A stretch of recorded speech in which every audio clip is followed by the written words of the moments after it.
तिरंगा प्यारा झंडा ऊंचा रहे हमारा, वीरों को हर्षाने वाला, प्रेम शुदा बरसाने वाला, मातृभूमि का तन मन सारा, झंडा ऊंचा रहे हमारा। वंदे वंदे भारत माता की वंदे मातरम वंदे मातरम वंदे मातरम वंदे वंदे मातरम वंदे मातरम वंदे मातरम वंदे वंदे मातरम वंदे मातरम वंदे मातरम वंदे।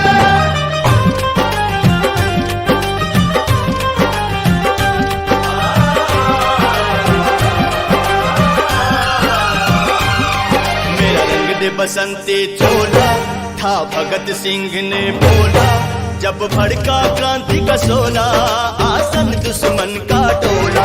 आजादी के निशानी हो, वीरता के कहानी हो, जन जन में जगा दे इनकलाब के नारा, ऐसन आपन तिरंगा प्यारा, जन जन में जगा दे इनकलाब के नारा, ऐसन आपन तिरंगा प्यारा।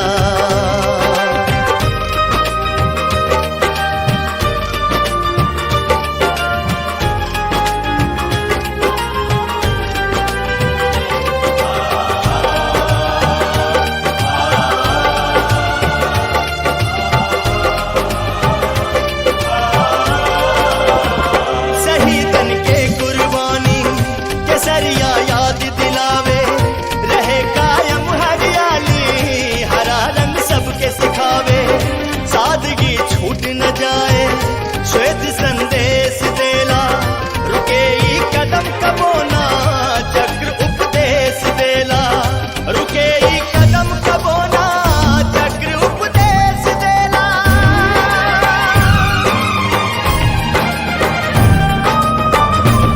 ई प्रतीक आजादी के, त्याग शेखर आगाधी के, हर हिंदुस्तानी के अखियन के तारा, ऐसन आपन तिरंगा प्यारा, जन जन में जगा दे इनकलाब के नारा, ऐसन आपन